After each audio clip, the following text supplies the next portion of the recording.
Come celebrate Carpet Weaver's Flooring and Furniture Gallery's anniversary sale. You'll find savings store-wide. The installation is half off Mohawk's waterproof luxury vinyl floors. The installation is free on Mohawk carpet. Get up to $1,000 instant rebate on Mohawk carpets and floors. Plus, buy it all with 2 years free financing. It's the perfect time for those home updates. Don't miss the anniversary sale going on now at Carpet Weavers. I'm very honored to have Brittany Algie in my studio. She's advanced practice registered nurse specializing in behavioral health at OSF Healthcare Sacred Heart in Urbana. Now has several options for inpatient, outpatient behavioral health, offering medication management and therapy to treat depression, anxiety, bipolar, schizophrenia, PTSD, and more. Isn't it, you have to kind of agree you kind of need to talk to somebody? Absolutely. How do you get to that? Being honest and doing a self-check-in about how you feel. Checking in with your emotions, seeing like, am I okay? Because a lot of times we're highly functioning, feeling depressed, we're feeling overwhelmed, and we don't take a minute to just pause and actually see how we're feeling. But so stigma, Brittany, and you don't want to talk to somebody because then they'll think you're crazy. Well, there's no such thing as crazy. So there's nothing wrong with asking for help because life is always going to be challenging. There's always going to be stressors that come along. So we commend you and Thank you. Somebody who loves what they do. So I'm going to give out your number. Behavioral health professionals, OSF Healthcare Sacred Heart Urbana, 217-337-4310. Tony, the family's in trouble. What is it, Godfather? Appliance issues. Cousin Vinny's icebox. It's a whole situation. They call that a refrigerator now. Jimmy 2 times can't boil his pasta on the whatchamacallit. His range? I'm done doing favors. No more today.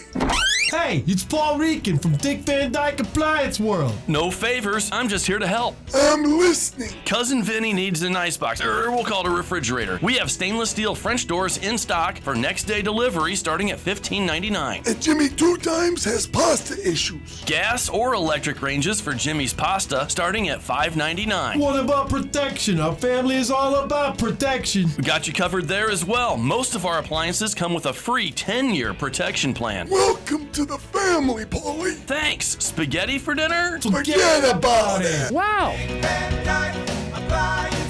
When you buy from us, you get the whole store.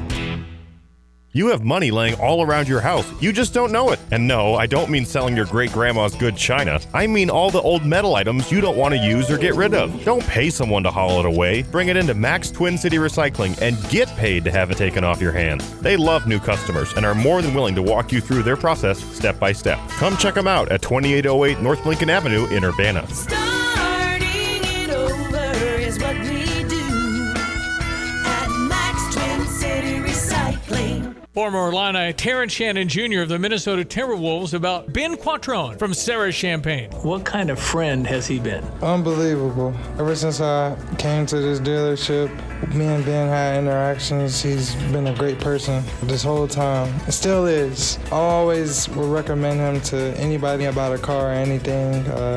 He's always going to be there for you no matter what. He always be behind you. He's just a great person. Visit sarahchampagne.com. That's SERRA champagne.com.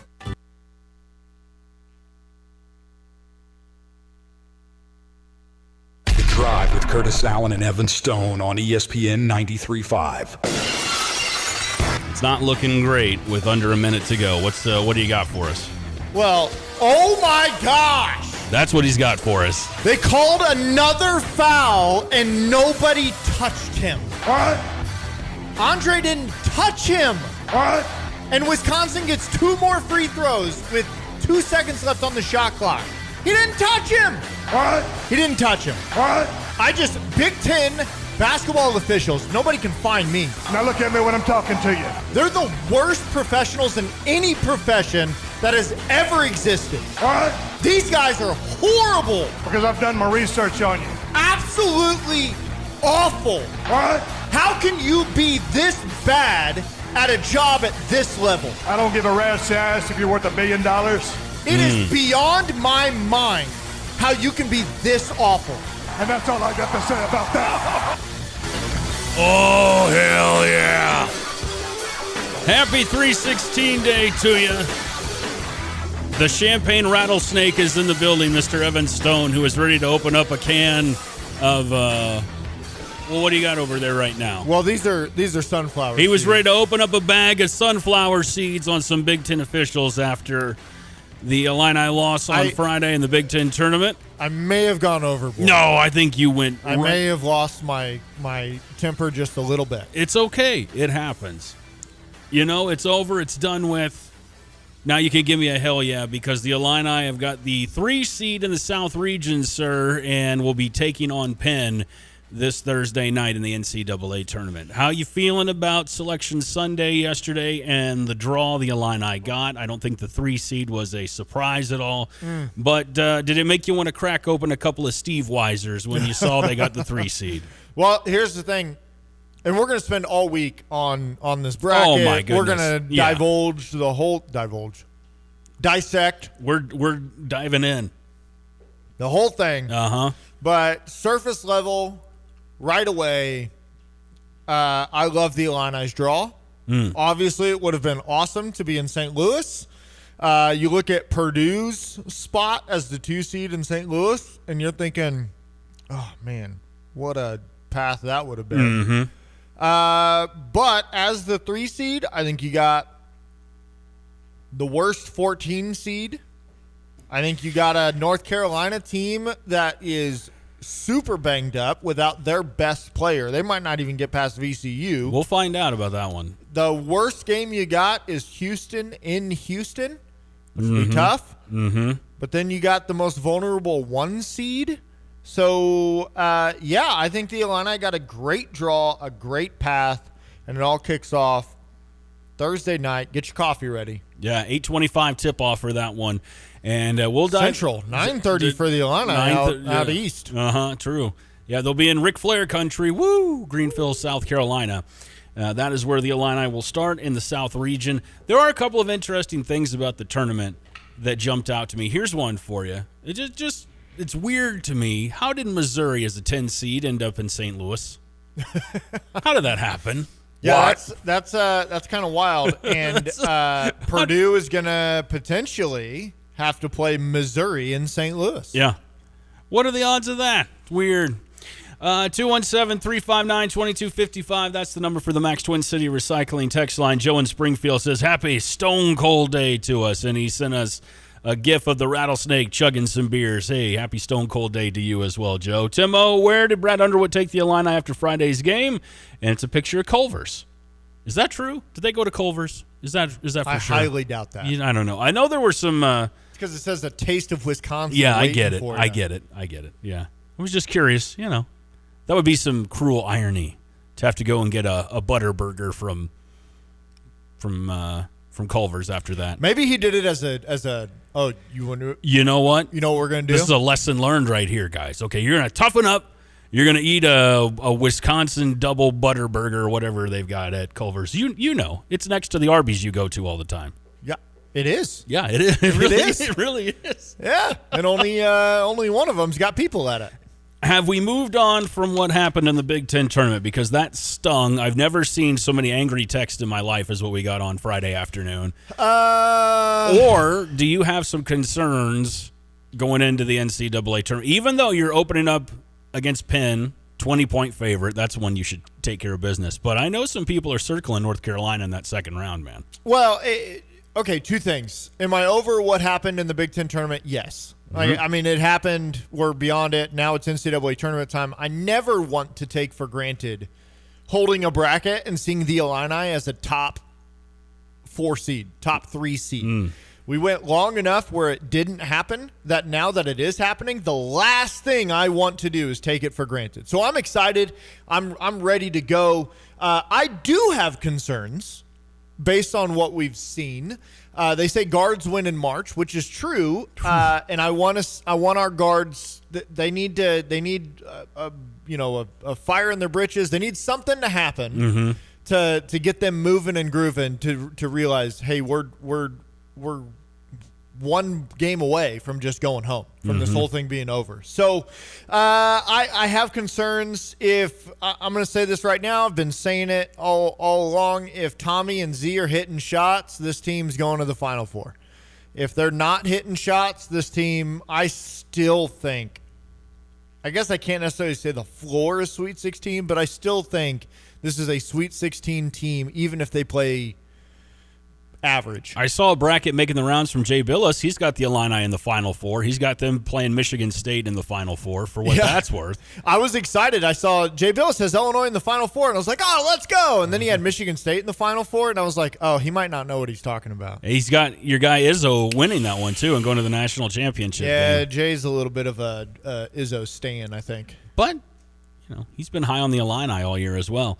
217-359-2255. That's your number for the Max Twin City Recycling text line. Yeah, it's tournament heavy today, and obviously with the men and women's team getting into the tournament. So we're going to talk with Brian Teague, our guy from Chicago State of Mind Sports, coming up in the next hour. Also, our good friend Ravi Lula from Hurrdat Sports is going to join us this hour. He's coming up in about 15 minutes or so. And we'll talk Big Ten in the NCAA tournament. We'll talk all college hoops with Ravi, so looking forward to that right now. Illini headlines on ESPN 93.5. Lots of sports over the weekend, and for the 6th year in a row, the Illinois Fighting Illini men's basketball team has an at-large bid in the NCAA tournament. As we just mentioned, they will take on the number 14 seed Penn in the South region. Tip-off Thursday, 8:25 Central in Greenville, South Carolina. The Illini opening as 20-point favorites in that one. For the third time under head coach Shauna Green, the Illinois women's basketball team's got an at-large bid as well. The Fighting Illini have secured back-to-back NCAA tournament appearances for the first time since making 4 trips in a row between 96 and 2000. Illinois will face number 10 Colorado on Saturday at 8:30, and that game in Nashville is going to be on ESPN2. And Green's Illini will be the youngest team across all 68 teams in the NCAA women's tournament field. Wow. That's unbelievable. That's pretty cool. Illinois baseball's road game at Indiana State has shifted to Wednesday afternoon at 5:30 due to inclement weather. The contest was originally scheduled for tomorrow. Fighting Illini men's tennis extended their winning streak to 10 matches with a hard-fought 4-1 road win at Wisconsin on Sunday afternoon. Illinois took the doubles point before tallying singles triumphs on courts 1, 4, and 6 to improve to 14-3 overall and 4-0 in the Big Ten. The Illini men's golf team ranked 9 nationally in the NCAA Division I team rankings and number 8 in the GCAA's Bushnell Golf Week coaches poll. Travels to South California this week to compete against an elite field in the 3rd annual Palma Valley Invitational. Again, that's happening this week. And one more for you from track and field. The Illinois women's track and field team finishes in 3rd place with 42 points at the NCAA Indoor Championships on Saturday from Randall Tyson Track Center to earn the highest team finish in school history. It's the first indoor team trophy the program has brought home as well, beating the previous high finish of 6th in 1996. The 3rd place showing ties the 2nd highest team finish ever for an Illinois women's sport. And those are your Illini headlines. So all in all, it's a pretty positive week for your Fighting Illini athletic program, sir. Yeah, I will just never forget you reading Illini headlines and saying, what sport is this? Stop it. We've moved on. I don't know why we didn't cut that. Oh, because you're in charge of cutting sound. What do you mean why? That's it. We were live! No, like cut it. Like how do you clip it? You keep that sound bite. I want that sound bite forever. Oh, you want that sound bite forever. You know what? But you know what? We only get my sound bites. That's not true. That's not true. Do we have one of yours? We have plenty of sound bites of mine. Yours are just better. Just own it. Just own that you're a better sound bite than I am. Hey, the Illini will take on number 3, Indiana. And what sport is this? It's just great. I wish we had more of it. You know what? I'll find it. I don't remember what day it was. I don't remember the specific day, but I know it was my own fault because I wrote the headlines and left out the word tennis. Scott and Terre Haute on the Max Twin City Recycling text line, 217-359-2255. Go ahead and hit us up. Let us know how you're feeling. Yeah, absolutely. March Madness, both men's and women's teams got some big, which we didn't mention. The women's team is the 7 seed, as you did mention. Yep. As you did mention. They are the youngest team in the field, which is unbelievable. I didn't know. Crazy. I didn't know that till this morning. I saw that, and Shauna was asked a little bit about. How about this, by the way? Bless the Illini women team. They tried to hold, and they did have their watch party last night at State Farm Center in the middle of a freaking tornado warning, which was awful last night. I hope everybody had a safe night last night. We were in the basement. I don't know how it went for you guys here, but we in went Douglas into the County, basement. we were in the basement for about 20 minutes, and not fun stuff. So, but yeah, Shauna, gets the at-large bid with a tornado warning going on. That's an all-timer right there. They right? cut to the Illini shot, and they're all like, "Woo!" And in the background, you just hear, "Don't worry about it." Yeah. Don't worry about it. Lots of texts rolling in. Jeff, here's more proof that you're a great quote. Jeff says, I did enjoy your rant on Friday, Evan, and I couldn't agree more. I've been watching this for decades, and I mean decades. It's an embarrassment talking about the Big Ten officials, and the league does nothing about it. Lots of exclamation marks from Jeff. He's fired up just like you are. 217 texter says, Good. How is Kansas a 4 seed? 21 in net with 10 losses. Them and Vandy seed should have been swapped. Vandy just beat number 1 Florida. Your thoughts on that one? Yeah, I think it's fascinating. I was watching. What was I watching?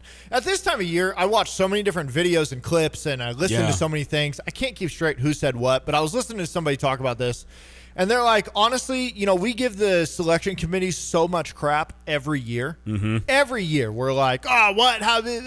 This might be the best bracket they've done, where there's not we're nitpicking a couple of things. I think there's two big things that if I'm truly going to nitpick something, it would be this Vandy situation. I do think Vandy should have been a 4, not a 5. I do think Kansas, because of their situation, how they've looked, maybe they could have dropped down to a 5. Yeah. The other thing is, like you just said, Missouri playing in St. Louis is 10. kind of wild. That's a 10. Come so on. Miami as a 7 seed has to go play Missouri as a 10 seed in St. Louis, which that's kind of crazy. But other than that, there's not a whole lot when I look at this bracket where I'm like, I don't think anybody really got done dirty. Maybe also Wisconsin as a 5 seed, maybe they could have been up to a 4. But at the end of the day, you had about 15 to 20 teams that were almost identical. And so somebody's going to get popped down. Yeah. Popped up. And somebody's going to end up somewhere. Well, Vandy and Wisconsin, those two in particular, those are two teams ascending at the right time. Like, I don't know if I'd want to play either of those two teams in the Sweet 16, right? As 5 seeds as they get to the Sweet. No. I wouldn't want to see Wisconsin or Vandy right now because they are on fire. Both teams are really ascending at the same time. Yeah, spoiler alert, which I'm not going to tell you everything right now because we want you to compete against us. We want you to hop into our bracket challenge. You can find it at steviej.com, stevejay.com. Jump into our bracket challenge, fill it out. And we got some awesome prizes. Yeah, is it prizes plural? It is a prize pack, and a pack. It is a prize pack, and that's courtesy of Kramer Siding and Window, the U of I Golf Course in Savoy, Moe's Burritos Bar and Grill on South Neal, and Legacy Solar. And they're all kicking in goodies in this prize pack, and we are going to throw in a pair of season tickets for Fighting Illini football for the 2026 season. So there you go. Hello. So it all ties in together, right? So you've got all sorts of good stuff that you can win. But it's free to play. You get signed up now at steviej.com. You can't miss it. It's right there on the main page. Yep. And on the website, we've got a special password that is just for you, just for listeners of ESPN 93.5. Turns out the password is ESPN 935. No way. It is. And it's also on the website. So get yourself signed up, and it's free to play. And if you have the top bracket, you win the prize pack. And yes, Evan and I, we are both in there. Did you fill out your bracket yet? Mine's filled out. Okay. It's ready to go. I got to get on that. Before. I might change it up a little bit. Yeah, but it's currently filled out. You got time to edit, yeah. So I need to fill mine out. Now, we can't win, all right? So if you see our names in there, we're just playing for fun. We can't win because we work here. But you can win. Get signed up to play at steviejay.com. 217 texter, I agree, though. Most of the bracket was about perfect. So there's some agreement with you, sir. Yeah, there was no bubble teams that I looked at and was like, man, how'd they get left out? It was incredible watching the selection show yesterday and Bruce Pearl having to talk about Auburn not getting in. And then somehow, like, wow, well, they should have been in. It's like, no, they sucked, bro. And your son's the coach of that suck train. So, no, they should not be in, and I loved every second of it. Suck train, yes. And Miami of Ohio, I know you were happy they did not get in. I know you were pleased with that. They got in. Did they? I thought they were on the out. I thought they were one of the first. Miami, Ohio. They're in the play-in game. Oh, so they're the 11 seed. Play-in game. So they're playing SMU in Dayton. Is that tomorrow night or Wednesday night? I can't remember. Was there's 2 play-in games, right? Yeah. There's 2 11 seeds. Or sorry, there are 4 11 seeds that play and 4 16 seeds that play. Okay. So there's 4 total play-in games. All right. But 2 are on Wednesday, 2 are on Tuesday. So Tennessee plays the winner of Miami, Ohio, SMU on March 20th, which would be Friday. Mm-hmm. Which means they're probably going to play Wednesday. Look at how I just... Look at that. Look at you mathing. Look at my deductive reasoning. That's pretty good. Seductive reasoning. You are very seductive, if anything, sir. Very, very. You know what? Hey, by the way, Winter is coming. It's already arrived. Gosh, yeah, dude, this here. is your fault. I told 100% everybody. This is your fault. Hey, I'll own it. I know how it works around here. I said when we had 75 or whatever it was a week, I was like, just wait. Y'all just wait. This is fake spring. We haven't turned the corner yet. There's going to be one more stupid weather event that happens. And, well, here it is. It was yesterday where we got, I think, all 4 seasons in one day. Yeah.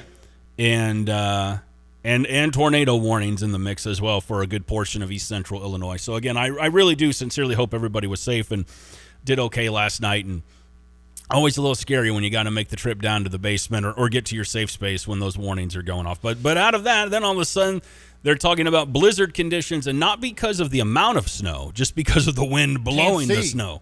And so it was really, Winter is coming. I know it's here, Jon Snow. And now it's 24 right now. Feels like 9. So it's going to be cold for a couple of days, but then we'll be back in the 50s and 60s before you know it.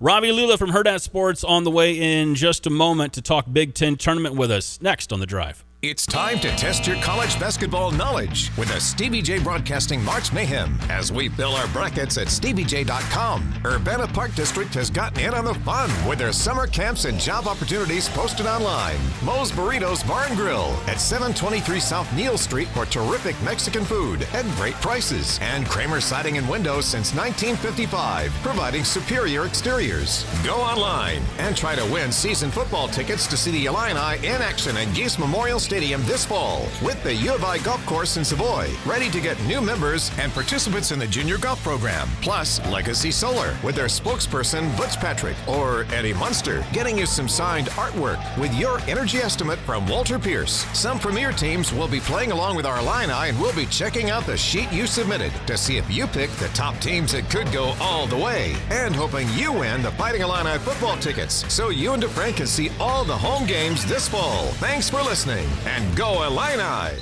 Let your local Farmers Insurance agent Michael Rumsey put his experience to work for you. Michael Rumsey proudly serves Champaign County families and businesses and is ready to review your existing policies or provide a no-obligation quote today. Call Michael Rumsey at 217-363-3030 to get smarter about your insurance. Again, that's Michael Rumsey at 217-363-3030. We know a thing or two because we've seen a thing or two. We are farmers. Bum, bum, bum, bum, bum, bum. Underwritten by Farmers Truck Fire Insurance Exchanges and Affiliates. Products not available in every state. Looking for a fun and affordable way to spend spring break? Head to the Urbana Indoor Aquatic Center, located at 102 East Michigan Avenue. From March 16th through the 20th, enjoy public swim daily from 1:30 to 5 p.m. Admission is just $6 per swimmer and only $3 for spectators. And a zero-depth pool, perfect for the little ones. While you're there, grab your membership for the outdoor pool and get ready for summer. For more information, call 217-384-7665 or visit urbanaparks.org. From the Urbana Park District,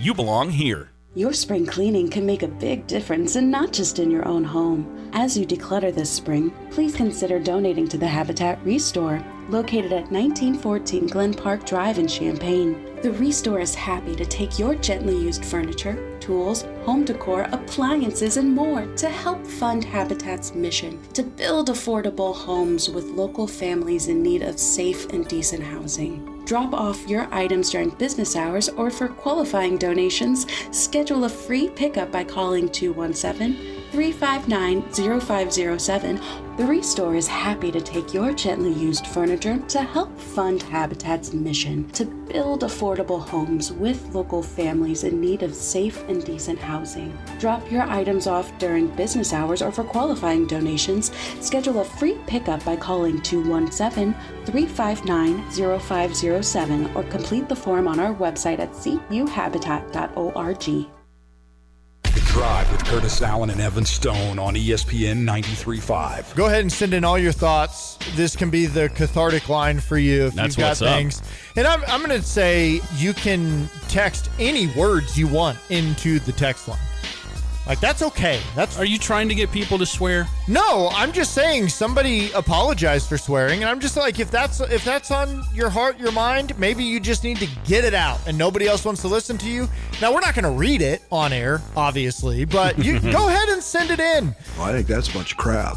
See, that's a bad word that you could say on the air. Can we say crap? That's not a bad word. It's not too bad. It's not too bad.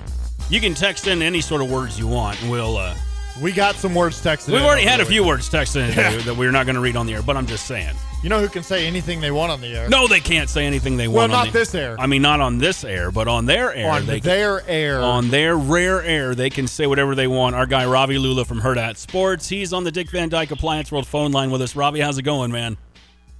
Good, man. How you doing?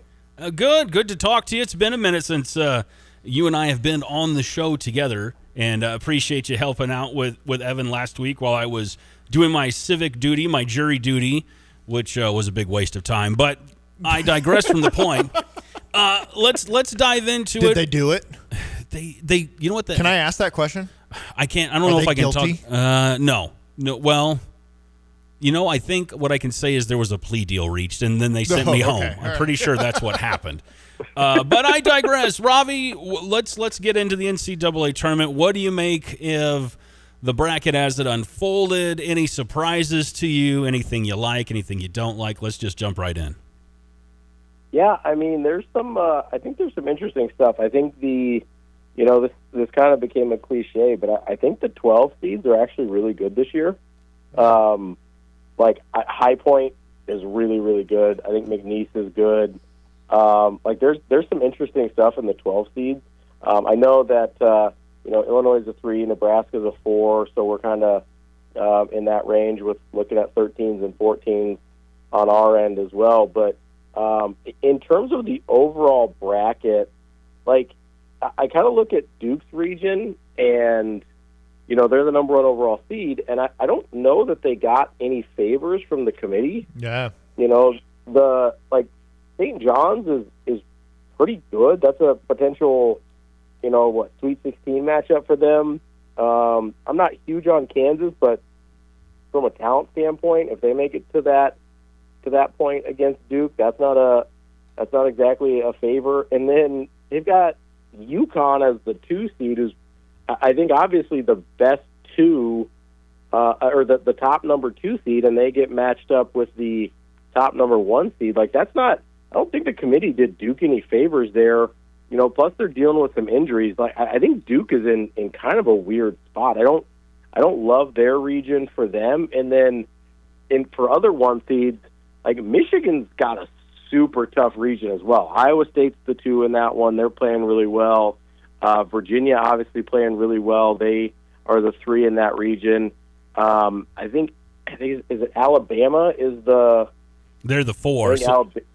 Alabama's the 4 in that region, and on any given night with Phylon out there, Alabama could just outscore anybody on any given night. So I don't love that for Michigan either. And without LJ Kaysen, they haven't looked as good in the last couple weeks here for Michigan. So I think there's a couple 1 seeds that don't have a great path for being 1 seeds, right? Obviously you got to take that with a little bit of grain of salt, but it's not as easy sledding for the Dukes and Michigans of the world as maybe you would hope it would be. Yeah, I was looking through this, and you're right. That Duke regional, it did feel like college basketball as a whole this year was kind of top heavy, was overloaded in that Northeast region section. And so as you looked at the East sectional, it's okay, all these really good teams just get kind of thrown in the same spot. And then you talk about Michigan. I mean, I don't know how many people are talking about this, but game 2, Michigan potentially in St. Louis against St. Louis. I mean, that's a trickier game than I think a lot of people are gonna talk about. Yeah, we got Joe from Saybrook texted in here. Alabama's second leading scorer gets arrested. Yeah. Which anyone else, I'd be like, oh, big news. Alabama's like, no, he'll play. Don't worry, he'll be just fine. I mean, Brandon Miller was actively involved in a murder investigation and didn't miss a game. Yeah, so I think he's going to... I don't think felony weed possession is going to keep him out of the NCAA tournament. I don't know. That's my guess. just a hunch. That's my hunch. I understand that's a factor. But I also think, that the 4 seeds, the 4 line's pretty good this year. I mean, obviously Nebraska's on there. I thought they might have been able to sneak into a 3, but the tournament runs by Purdue and Virginia and Vanderbilt, I think, knocked Nebraska down that onto that 4 line. But Arkansas is also, like, if you think about the type of teams and the type of players that take teams on runs during the NCAA tournament, like, does Darius Acuff just not fit that bill exactly? Like, yeah, that guy 100% could carry a team to 4 wins in a Final Four. I don't think they go win a national title, but you're telling me they can't get out of their region with, I mean, maybe the guard best designed for this tournament? Arkansas would make me really nervous if I'm in their region. Yeah, no, I agree. Let's look at because speaking on that, let's look at Big Ten specific real quick, because that's Wisconsin, as you brought up. They get High Point in game number 1, which I read High Point has the largest NIL dollar amount of any mid-major team, and they can put up some points. So Wisconsin gets them in the first round. Then second round, they're looking at Arkansas, who you just mentioned. They got some dudes. Then you go Michigan State's at 3. Nebraska gets to go to Oklahoma City, which I think is a good little spot for them. Yep. I'm not scared of Troy whatsoever, but playing maybe an underseeded Vanderbilt in second round. What are you looking at when you see the Big Ten as a whole? Yeah, so Wisconsin did not get it. Wisconsin got a terrible draw. High Point's really good. I don't know if, like, High Point has just an absurd amount of Bleep U money. I don't know if you've seen their campus. It looks like a resort. Like, it looks like Disneyland. It's crazy. And they have, so the head coach in waiting at Creighton here was the head coach at High Point the last couple of years before coming back to Creighton to be the head coach in waiting. And what's his name again? You can get anybody, Al Huss. He was on Illinois staff for about 12 hours, right? He was, yeah. I think he was on a couple of recruiting calls, and then was like, "Hey, allegedly his wife and kids were like, no, we're not moving to Champaign. We like it here." So, come on, you got to check with the wife and kids before you accept a job. But I've learned that as well. He should know better. But yes, I forgot that he was at High Point for those couple of years in between, because. Yeah, so so I learned a lot about High Point over the last couple of years, and I have a buddy that coaches down there that's half hour away. They just have an absurd amount of money, and so that doesn't surprise me at all that they have the highest mid-major NIL, and it doesn't surprise me at all how good they are. Like, they want to be good at basketball. They've invested in it. Wisconsin is in. I know they're like almost a 10-point favorite. I think Wisconsin's in some trouble from the jump, and even if they get past High Point, like I mentioned, they get 0 favors in getting Arkansas in the second round. The Nebraska draw is super interesting because you're right. I became I think the Midwest's foremost expert on Troy basketball last night. I watched about 4 of their games. Not scared of them at all. Like, whatever you want to know about Troy, I can tell you. They're a super strange team. There's things about them I like, but I don't think they are a matchup in which is going to cause Nebraska problems. Well, good for you, because I don't want to know anything about Troy. I have zero desire to learn anything about Troy. I did a deep dive. They're weird. They're a weird team, man.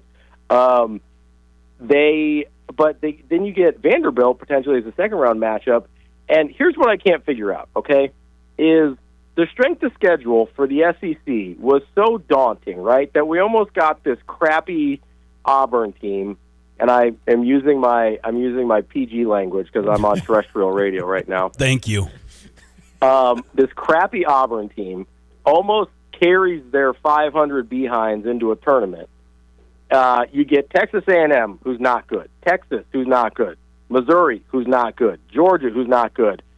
And some of those teams are like, we're easily in. Now, part of that's the case of the bubble, right? I understand that. But all of their cases were made on the strength of their SEC schedule. If that's the case, why is Vandy a 5? Yeah. Right? Like, if the schedule of the SEC was so incredible, how can all of those teams get in on the strength of the SEC schedule being crazy, and then Vandy doesn't get the same bump to be a 5? That doesn't make any sense to me when they actually had a good year as opposed to these other not good basketball teams, using good language again, not good basketball teams that got the benefit of the doubt and the bump from the SEC schedule. It doesn't make any sense to me. And so I do think Vanderbilt's underseeded by 1 or maybe even 2 lines in this conversation. But as far as the Big Ten goes, I'm going to be honest, like, I don't love where they're at with a lot of their teams. Obviously, like, Ohio State kind of is who they are. I'm not in love with Michigan State personally. Like, they're not. I've never liked how they played. I think the prowess of Tom Izzo is a little overstated. Like, that national championship was a very long time ago, and I don't like how they play offense. Now, they do have a guard in Fears that can kind of be that guy, but he also, I don't think, scores quite enough to carry a team the way like an Acuff could. But no, he's just kicking it. Yeah, I don't love Michigan State. Now, Illinois gets kind of interesting because I like Penn, but they're not like, I don't think they're getting upset there. North Carolina's without Caleb Wilson, or you end up with an 11 seed, so that's not a bad matchup.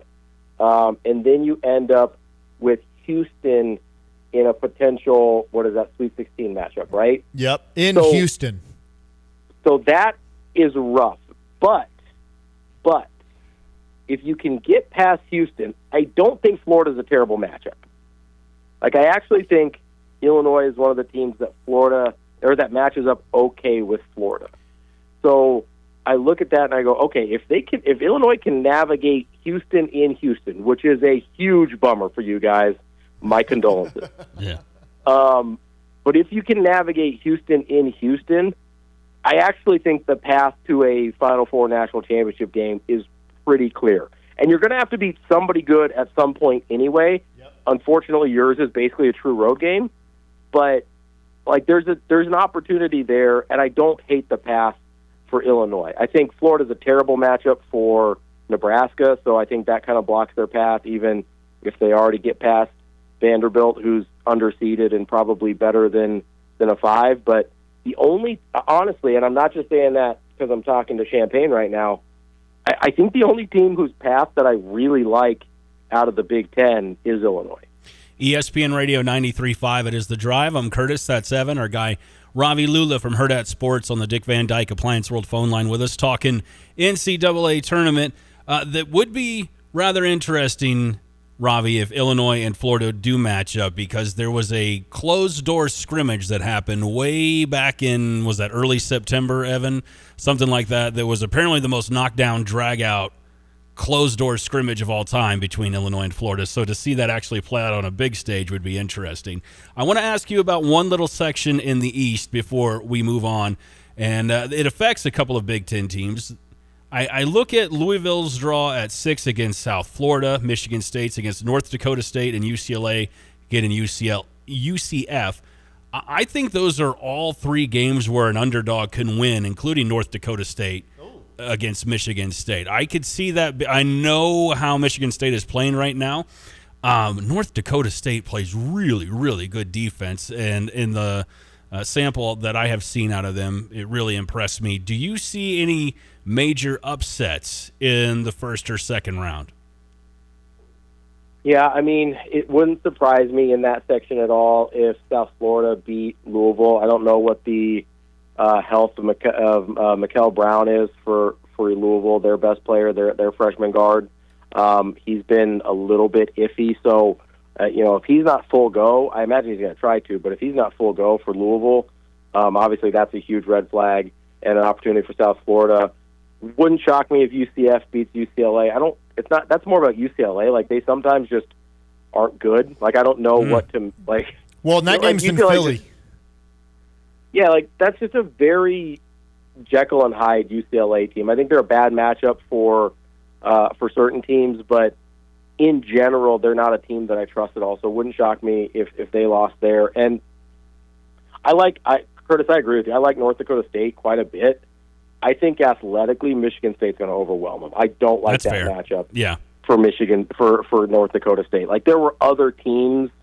Like, I would have liked their chances against Purdue more than I like their chances against Michigan State. And I think Purdue is better than Michigan State.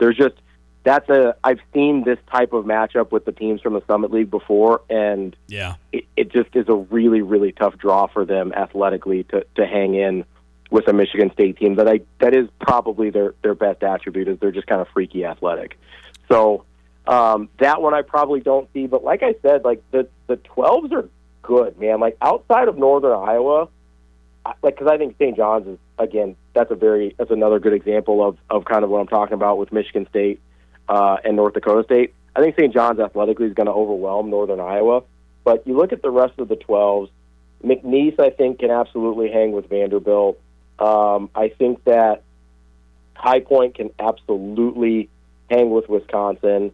And then Akron facing a Texas Tech team without JT Toppin. Like, without JT Toppin, Texas Tech can lose to absolutely anybody, right? So I think those, I know it's the cliche 12s over 5. The 12s are good this year, and I'm not in love with the 5s either. So I do think that's the place where I look for. If you're looking for a seed line below the 12s, it gets a little thin for me. I'm not in love with any of the real long shots. I would have liked Penn as a matchup against someone else. I think Illinois is too good for Penn, but and same thing with North Dakota State. I would have liked their matchup against some other teams, but there's really no one beneath that 12 line. Not to say that it won't happen, but that I look at and go, that one's like ripe for the picking. I think that 12 line is where your upsets are gonna happen, if for matchups, if for no other reason. Yeah, the only thing that makes me a little pause in the Illinois Penn game is that it's Fran McCaffrey, and so this is a coach who's been scheming up against Brad Underwood for almost a decade. So it's like, okay, if there was any of the coaches that you could have picked to play against, that one's a little tough. But also, like, TJ Power for Penn is a real dude. I think he was like a top 20 recruit. He went to Duke. He went to Virginia. Like, they figured out how to make him like basketball again. Like, that dude can drop a bunch of points on anybody's head. Like I said, I don't love the matchup against Illinois for them, but like, Penn would be scary in a lot of different situations. Yeah, but I've been pounding the Akron drum for a while. When we do Etched in Stone, I'm always hitting up Akron. I think John Gross, as however people want to feel about him here, if you dislike John Gross as an Illinois fan, I don't know what's going on. He's a good basketball coach. I get it didn't work out there. He's a good coach, though. He's a great coach. He might get another shot at a big team. I thought he would have been perfect in Kansas State. Like, I thought if Kansas State would have jumped at him, that would have been a good move for him. But if people were not paying that much attention to Akron because everybody was in love with Miami, Ohio this year, Akron went 17-1 in the MAC with their only loss, like a 3-point loss to Miami of Ohio. And then their non-conference, they actually challenged themselves, unlike Miami, Ohio. And they played big conference teams. So, I was picking Akron to be the upset here the whole time, and now everyone else is jumping on it, and now I'm nervous. I hate when I pick an upset and then everyone's like, oh yeah, for sure, that's what's going to happen. I'm like, dang it, that's not going to happen now. So I'm actually looking, Rob, last question for you. I'm actually looking at all the double-digit seeds, like, let's look at 13, 14, 15, 16. I'm not sure I see a single win. I don't either. Like I said, I don't love those matchups at all. The two teams that I like a lot, North Dakota State and Penn, I don't like the matchups they got. Like I said, Troy maybe could have given a different team trouble. I think Nebraska's not going to have any problems with Troy. Just the matchups there. There's really not a ton of good options after the 12 line. Like, there just isn't. And so that's not to say there won't be an upset, but it would be probably pretty foolish to try and figure out which one it would be if one happens. Like, after the 12 line, that thing drops off in a hurry. Yep. Ravi, where can they find you on the socials, sir? It's at R.A. Lula. That's RALULLA, or at Hurrdat Sports, HURRDAT Sports. And I want everybody to know that I joined your guys' bracket challenge as well. All right. So you're also welcome to join the Hurrdat Sports Live bracket challenge. I'll be there on ESPN. Also, we got a little cross-pollination going on here. Ooh. That's what we like around here. I'm a big cross-pollinator. Yeah, oh yeah. Oh yeah, baby. All right, Ravi, as always, man, it's great talking to you, and good luck in our tournament, and now I got to go sign up for yours. All right, sounds good. Thanks, guys. That is our guy, Ravi Lula, Hurrdat Sports on the Dick Van Dyke Appliance World. 217-359-2255. That is your number for the Max Twin City Recycling text line. Feel free to chime in. We're doing all tourney talk today, whether that's men's or women's, because both Illini men's and women's basketball teams with at-large bids. Very, very cool Sunday, despite some of the crummy weather that was going on. Bryson Tolono, over-under on the amount of times that Jeremy Fears kicks somebody in the nards in the tournament, 2.5 times. Well, I hope it's over. If it is over, that means they've played in at least 3 games, right? That doesn't necessarily now, come have on. to Now, be true. I'm thinking I'm averaging at 1 a game. Oh, yeah. You're only going 1 a game. I'm going 1 a game. Oh, so if Jay Billis is right, that means he's going to get at least 5 nard shots in there through the tournament, right? 5 nards. 5 nard shots. That's crazy. You can say nards or nads. I say nards. Well, just and 5 nads. nards is crazy. Yeah. We've probably said it too many times to make it okay. Nards, but nards. Yeah. Listen, I think I obviously we're joking around. 2.5 is probably a little wild. I do think there's going to be a moment with Fears in this tournament that I agree. Everybody is like, what? On this state, I agree. It's almost like just a habit he can't kick, no pun intended. Or maybe I did intend that pun. You 100% maybe I did. Intended that. But I do think that you're right. I think there will be something on this stage at some point when the lights are on bright on Michigan State, and he's going to do this, and it's going to be like, there it is. there he did it. Bingo. There he did it. All right, quick break. When we come back, more tourney talk on the drive. Tony, the family's in trouble. What is it, Godfather? Appliance issues. Cousin Vinny's icebox. It's a whole situation. They call that a refrigerator now. Jimmy 2 times can't boil his pasta on the whatchamacallit. His range? I'm done doing favors. No more today. Hey, it's Paul Rican from Dick Van Dyke Appliance World. No favors. I'm just here to help. I'm listening. Cousin Vinny needs an icebox, or we'll call it a refrigerator. We have stainless steel French doors in stock for next day delivery starting at $15.99. And Jimmy 2 times has pasta issues. Gas or electric ranges for Jimmy's pasta starting at $5.99. What about protection? Our family is all about protection. We got you covered there as well. Most of our appliances come with a free 10-year protection plan. Welcome to the family, Paulie. Thanks. Spaghetti for dinner? Forget about it. Wow. Appliance World. When you buy from us, you get the whole store. Hey, we're looking for a couple of really professional drivers that know the ropes and would like to get a home where they're treated with respect, getting home every weekend, making a good wage, and doing the right things safely. Yeah. Awesome. 2 people. All right. And how would they connect with you for that? They can get me at TIMO@GFTLOG.com. or 765-793-7131 extension 4, or even my cell phone right now, 765-505-1295. And then for dedicated diesel off Route 45 on Triumph Drive, as you're driving toward Rantoulby on the left-hand side, you'll find dedicated diesel. What do you offer there? Hey, we've got a couple of good mechanics in, trailer mechanic and tractor mechanic right now. We're doing DOT annual inspections, trailer repair, truck repair, just whatever you need, we can take care of. Wow, that's really nice to know because, we have to drive into some other cities. Not convenient. You can't get all that done here in Urbana at dedicated diesel. There is one name you need to know in car repair in the Central Illinois area, and that's John Marshall. John is the owner of PDR Automotive in Urbana and makes it his mission to know that your car will start when you come to pick it up.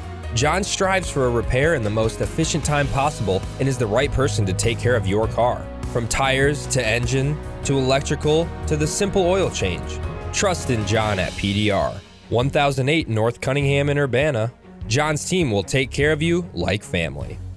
Actually, I called a provider. It was just going to be a while before I could have service, and I couldn't wait, so I was recommended to Classic. Professionalism, their dependability, credibility, and the service technicians, I wouldn't ever call anybody else. I truly believe that after people have experienced other companies and then given us a try, they can clearly see the difference. Visit ClassicPlum.com. The Drive with Curtis Allen and Evan Stone on ESPN 93.5. I feel great. I said, this is something I don't care. You never, this is something you never take for granted. To be able to hear our name called 2 consecutive years now here at Illinois, it's an amazing thing, amazing feeling. So we'll get to work tonight and start preparing for Colorado.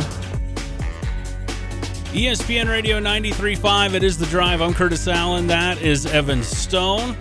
And that was Shauna Green, Fighting Illini women's basketball head coach. Last night, meeting with the media. Pretty cool moment. The women's squad, 3rd time under Shauna Green, get an at-large bid for the NCAA tournament.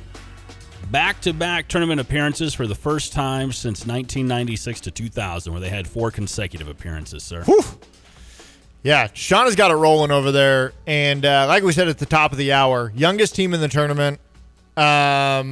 Which, somebody's got to be every year. It's somebody's got to do that's it. That's how these things work. Somebody's got to be the youngest team. It's just the fact that they are the youngest team, and they're a 7 seed. I love their draw. They're going to Nashville, which the Illini have had so much success in Nashville this year. Let's keep it rolling. Play Colorado first round, which my boys are torn about, but then. Yeah, they're Colorado Stans because that's where they were born. So, and then you get Vanderbilt, who, let's see what happens. Of all the host sites, I would much rather play Vanderbilt than LSU or, let's go. Real good chance that's who you're playing in the next round if you win in the first round game against Colorado. And again, that one's Saturday night, 8:30. So not too terribly late of a tip, right, for the Illini women and the youngest squad. I said this to the doctor, to Dr. Thompson, when he was on with us, was that a week or so ago? And I said there are times this year when I have thought of this particular Illini women's team in a way like the Legion of Boom with the Seahawks, because that was just a group of really young first, second-year players, and it was like, they didn't know they weren't supposed to be there, if that makes sense. They were overachieving isn't the right word. It's just they don't know how good they are yet, and the future is very, very bright. When you look at Barry Wallace and Sierra Parchment, and you just kind of go down the line of that roster that Shauna Green has put together, it's really impressive. And it's a team that's got an opportunity to make some noise. It's exciting, man. It's exciting. I'm definitely going to be watching them play on Saturday. Yeah, there's always a little piece of it, though. Man, if they had Gretchen Dolan still. If Gretchen Dolan was still a part of this team, was healthy, man, I think they could do some real damage. I still think this Illini team, as young as they are, you go to back-to-back tournaments, and now with this team, if you win a game in the tournament, maybe you push Vandy, huge success. Shauna Green is just maybe my favorite coach on the Illini campus right now. Just the work that she's doing with that Illini women's team is so impressive. Yucky, is that a word? Huh? I'm joking. Joking. I mean, she's killing it over there. She's got an identity. She knows exactly what she wants to do. She's chasing after it. Best turnaround of any of the sports on the U of I campus. Yeah, absolutely. What that program was when she stepped into it for, 15, 20 years to almost immediate success. I'm all in. She gets it too. The stuff in Champaign-Urbana. Like Shauna gets being a part of that and being a key member in a community, that sort of stuff. I mean, she does a lot of the little stuff that helps make it a winning program too locally. So here's an interesting question I'll throw your way. Let's say you're planning on doing some travel. I'm not saying you are, but let's say hypothetically you were. You going to Nashville for the women's game on Saturday, or maybe you're going to try to go to Greenville for the men's game on Thursday night? Because the Illini fans travel pretty well. How are you dividing up your travel time, sir? Yeah, I mean, listen. Can you find a way to make it in one fell swoop? Can you fly to South Carolina and then how far of a drive would that be? Well, never mind. You just fly to Nashville. You're flying. Well, if we're flying one, we're got to fly the whole way. You got to fly the whole way. I'm not going to pick up a car in Greenville, Not with these gas prices, sir. No, in this economy? No, I think, you could hit up Greenville on Thursday, and then the problem is you got the Illini women and men then both on Saturday. So Greenville Thursday. What's Josh Whitman going to do? That's the real question. Well, there you go. That's a jet. I'm not sure what the times are, but he might be flipping back and forth. In his private jet. So where's the former legend? Well, he's still a legend. Hans D. Used to be a part of the drive with Uncle Lon. Hans is around here with his plane. Maybe he could fly us around or something, Yeah, Reach out. I'm sure that's what Uncle Lon's going to do. He's just going to get on Hans' plane. He might just take the plane and go to the women's game. But, so it would be – boy, that would be tough. Both Saturdays. I suppose I'll just go to Pia's instead. That's probably what I'll do. Just go to Pia's and watch both games. Hey, there's a lot of things you can do at Pia's this week because St. Patty's? Tomorrow is St. Patty's Day. So you might be there for tournament stuff, which will be awesome. But tomorrow for St. Patty's Day, you can go to Pia's Tuesday, March 17th. They got green beer. All day long, baby. How do you get green beer? It's just a little food dye. I'm pretty sure. All right. Or you just... It's just okay. It's just all right. dye. Green beer from 7 a.m. to close. If you're wearing green and enjoying the luck of the Irish, you get $4 Guinness cans, patties, and green tea, plus $5 Jameson and Bailey's. Man, they got it going there. That's Pia's at 1609 West Springfield Ave in Champaign. And you can obviously catch all the tournament games out there. They got tons of TVs. Get some green beer, get a Slugger burger, and also if you head to Pia's to watch any of the tournament action or to spend your St. Patty's there, make sure you let them know you heard about it on the drive. You know what? Yeah. You know what I learned this week? What'd you learn? So, because, in Chicago, they make the river green for St. Patty's Day. It's very cool. And all that stuff. Yeah. Really cool. Do you know how and why they do that? I used to, and you put me on the spot. Now I can't remember why. You didn't know. I did know. Oh gosh, it was to was it to get rid of? I can't remember now. You're getting rid of something or killing something. They're testing for leaks. Yeah, that was it. They put this dye in the water and they're test. It only lasts a couple hours or something. So they're testing for leaks in the river wall to make sure that the wall itself is well cared for. There you go. And they just use St. Patty's Day as an excuse to make it festive. Hey, listen, I have seen so many people that were there for the Southside Irish stuff online that ended up in fistfights. So it's a tradition unlike any other, really, with the Southside Irish fun that they have in Chicago. A tradition. A tradition unlike any other. Any other. It's a bit more peaceful usually around here for St. Patrick's weekend. I just like to picture what's that guy's name that does the Masters. Masters. It's not Vern. No. Come on, he does NFL football too with Romo. Come on, Tex Line. Al Michaels? No, not Al Michaels. The Masters. Anyways, I just like to picture him narrating everything. The fights in Chicago. I don't know about that. Here we go. Romo's always, I don't know about that. Fill in the blank. Boy, you put me on the spot. Jim Nance. Good grief, it is Jim Nance. Jim Nance. It is Jim Nance. How did you... Jim Nance, I tell you nothing about Jim Nance. I was about to say, what are you going to tell me I got about nothing him? mean to say about Jim Nance. Great voice. 217-359-2255. We got about 10 seconds till we get to news at the top of the hour. Our guy, Brian Teague from Chicago State. Speaking of Chicago State of Mind Sports. He's going to join us in just a few to talk all things Illini. Think he got in a fight? No, I wouldn't want to fight Brian. It's next on The Drive.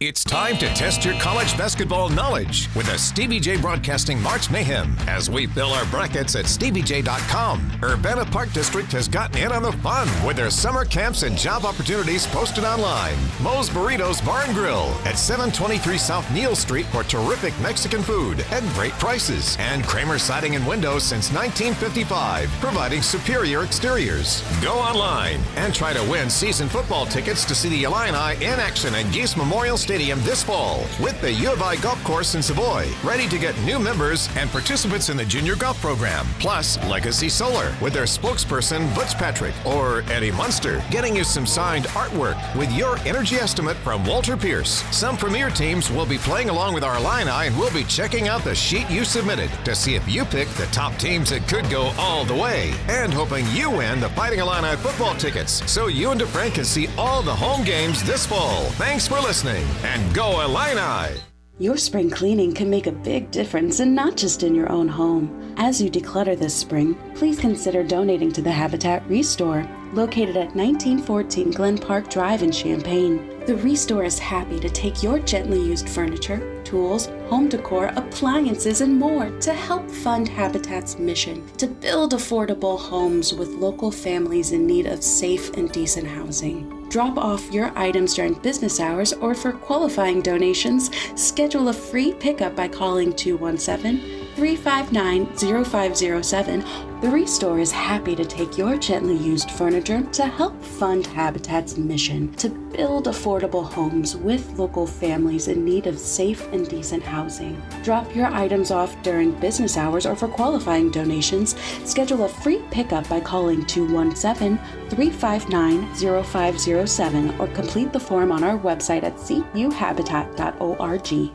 I've got to clean out this garage. Let's see. What's the cheapest and easiest dumpster service in our area? Here's what I found. The doggy bag. Think she's broken. I'm not looking for takeout. Siri, try again. The doggy bag from Bulldog Disposal in Mahomet.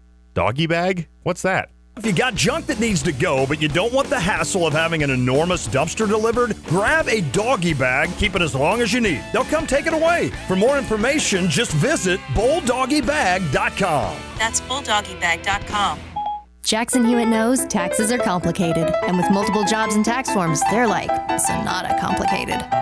Our no surprise pricing keeps things simple. Jackson Hewitt does your taxes for only $149 or less. And since we know all the new tax codes, you could get thousands back. So what are you waiting for? Hurry. File with Jackson Hewitt today for only $149 or less, guaranteed. Limited time offer for new clients on federal returns. Participating locations only. Terms at jacksonhewitt.com/149. It seems like the cost of everything is on the rise. But Erie Insurance can help make sure your auto insurance premium isn't one of them. Avoid rate increases with Erie Rate Lock. Even if you have a claim, your rates won't go up until you change a car, driver, or address. Your Erie agent in Champaign is Thomas & Ellers Insurance. Erie Rate Lock is not available in all states. Other conditions and limitations at erieinsurance.com. Go to erieinsurance.com for company licensure and product details. The Drive with Curtis Allen and Evan Stone on ESPN 93.5.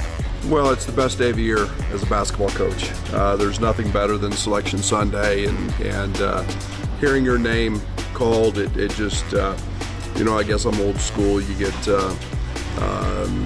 you get emotional. You know what all the hard work has done to pay off, and the long grind of a stressful, challenging season. All the fruits of that come out when you hear your name called. It is The Drive, ESPN Radio 93.5. Curtis Allen, me, Evan Stone. Talking all things March Madness NCAA tournament. As you just heard Coach Underwood talking about the excitement of the big day. I'm wondering nowadays, though, how much is taken away from it. I mean, they pretty much know going into it. There's so many bracketologists. There's so many analysts that are breaking all this down. Yeah. I feel like for a week it was like, okay, Illinois is going to be the 3 for sure. Once they lost to Wisconsin, Illinois is going to be a 3 seed. They'll probably be in green. It's almost like it ruins the excitement for you a little bit. Yeah, it's like they peeped the wrapping paper off the Christmas present a little bit and just saw what it was. And okay. Here's how it went for me. I kept telling my son yesterday during the selection show, I was like, now listen, bub, they're going to be a 3 seed.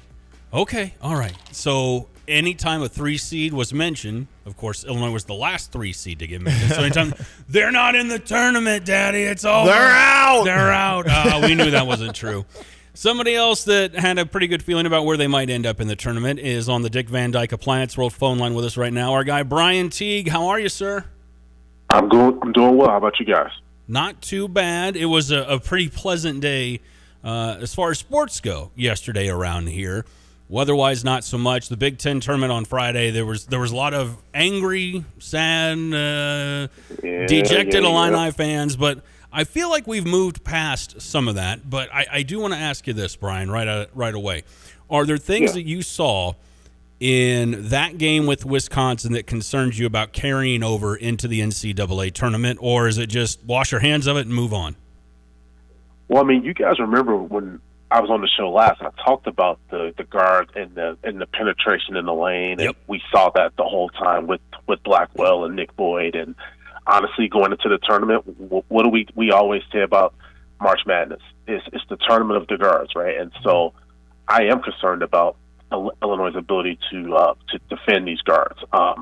I think that's something that we're going to have to definitely be paying attention to, but also the inconsistent energy levels that we saw from them in that game against Wisconsin, that also concerned me. So I'm hoping that players meeting that those guys had with each other, and hopefully the meeting of the minds kind of get these guys in the right frame of mind going into this tournament, because they need to definitely button up a lot of the things that we saw on Friday. Yeah, what can you tell us? Have you broken down the bracket on your end? Do you know anything about Penn that you have been able to check out? I think a lot of people are probably just kind of skipping over that game, and they're looking at maybe North Carolina out east and South Carolina. Do you have any thoughts on the Illini's draw and what they got?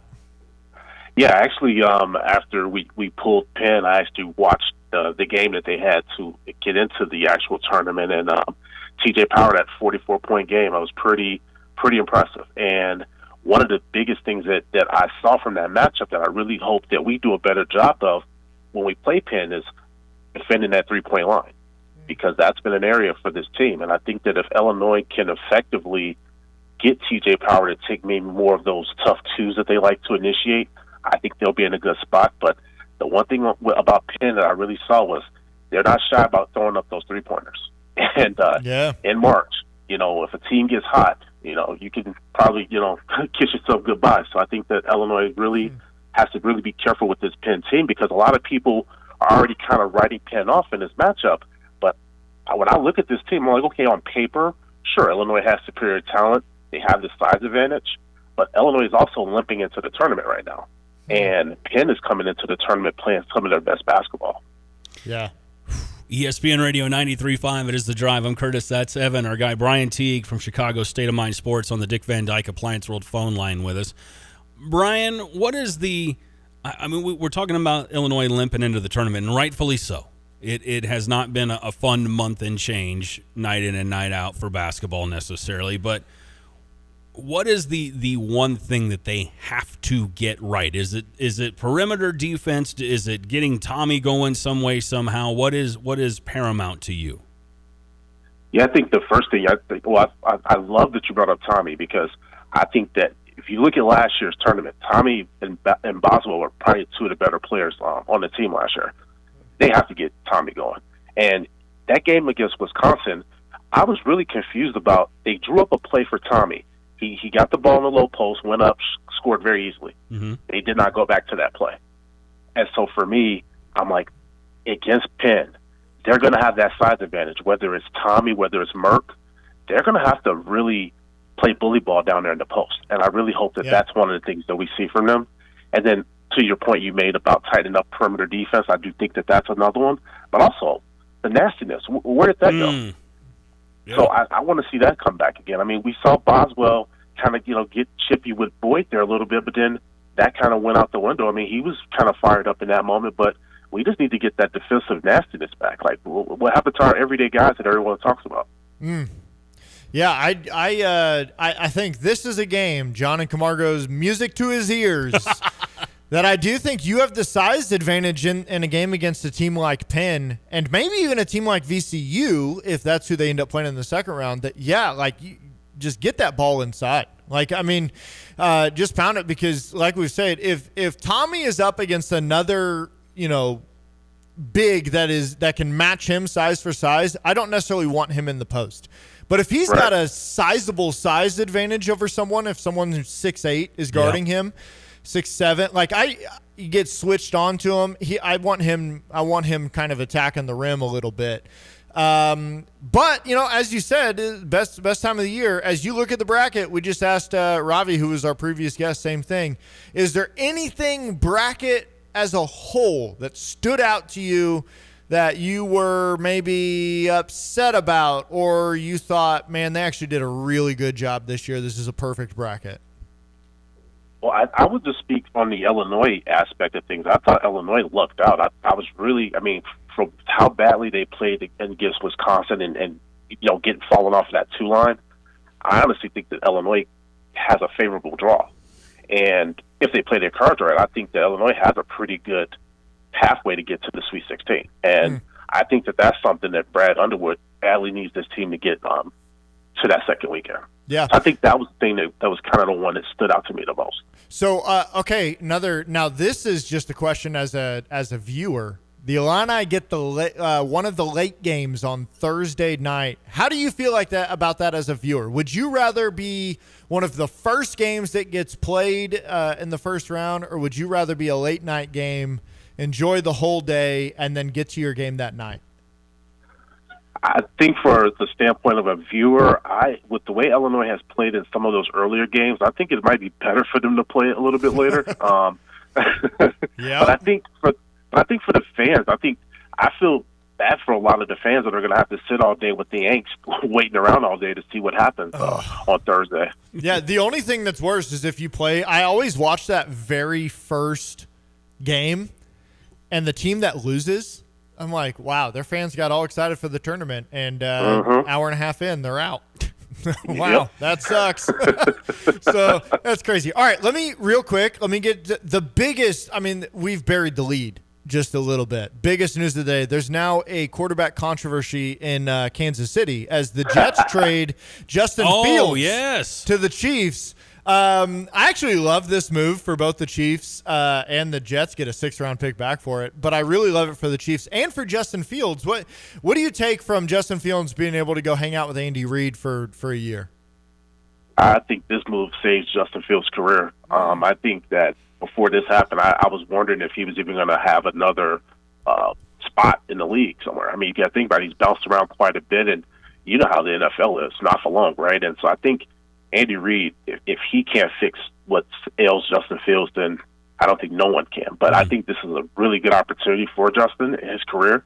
But also, too, look at the Chiefs just always making those under the radar moves. So I thought it was pretty stuff to bring a guy like that in.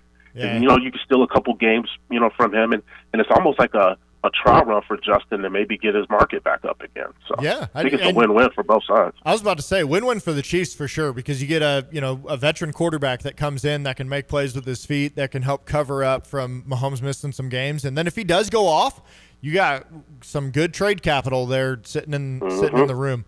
And then before we jump right back to March Madness, real quick, the Illini had their pro day last week. I know you had some guys down here covering it. Anything that popped out from you there from some of the guys that maybe didn't get to go to the combine but got to show out here in Champaign? Yeah, so James Thompson Jr. tested really well. And the big thing and you guys remember I mentioned that I was surprised that he didn't make it to the actual combine. So I thought that he tested very well.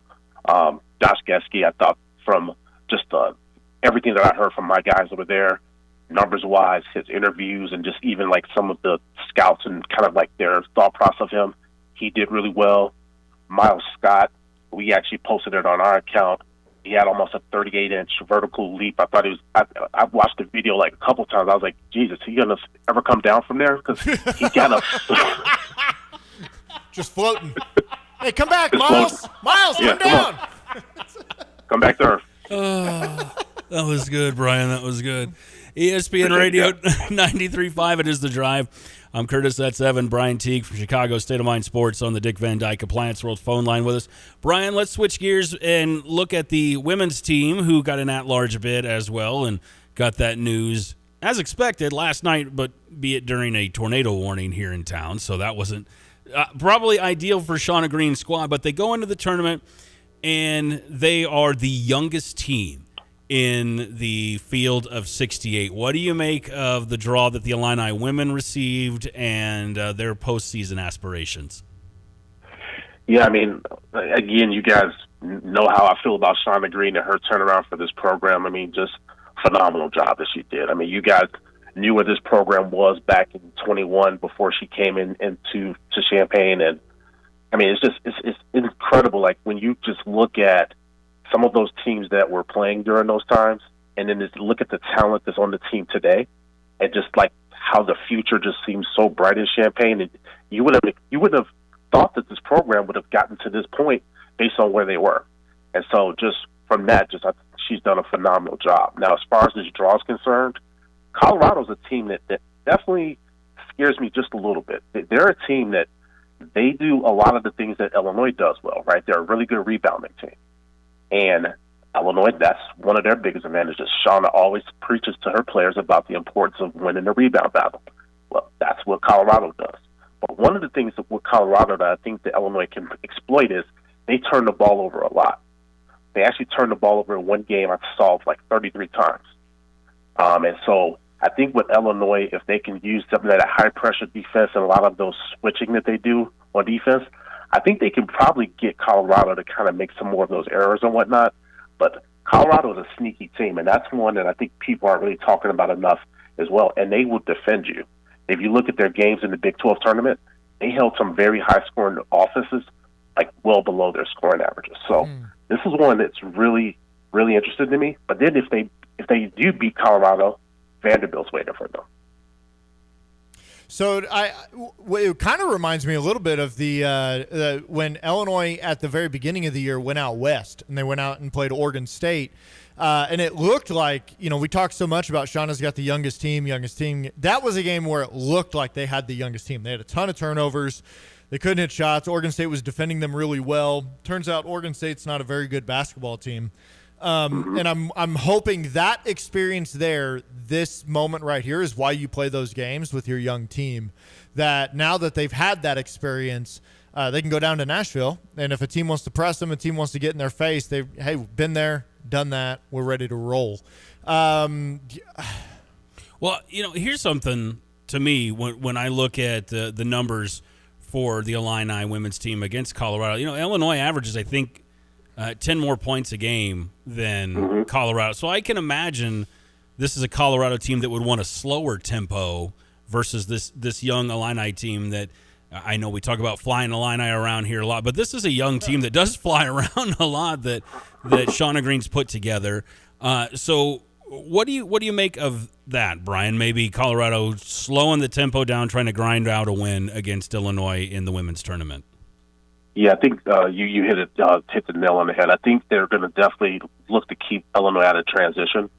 Their last game against West Virginia only scored 48 points, and that game they limited a lot of the possessions for West Virginia. So they're going to try to slow Illinois down. But easier said than done when you have a player like Destiny Jackson who can get out. She's a one-woman transition game on her own. So my biggest thing is, you can want to do that, but good luck, right? Easier said than done, as I mentioned. But one thing I was going to say, I don't think enough people are talking about how I thought Illinois really showed a lot of mettle in that Big Ten tournament, pulling off 2 wins, playing 3 games in a row. And I think that is what has me confident in them, because they are coming into the tournament, I think, almost playing some of their better ball of the season. And then also, too, what you guys mentioned about some of the battles that Shauna, scheduling-wise, put them through. I think this is a battle-tested group, and I was really impressed by how they handled the earlier phases of March Madness. So I think they'll be okay. I think they'll make it out of that first round. I'm a little bit more confident in them getting out of the first round than the other side. Brian, are there any articles that you're working on right now that you want folks to check out? Yeah, so I just released our Illinois women's basketball and men's basketball tournament draw articles, so those are out now. We'll be working on some articles when we get out to Greenville later in the week when we get some media availability, so we'll have some of that live content coming out as well. All right, man. Safe travels during the tournament, and I know we will talk to you again very, very soon.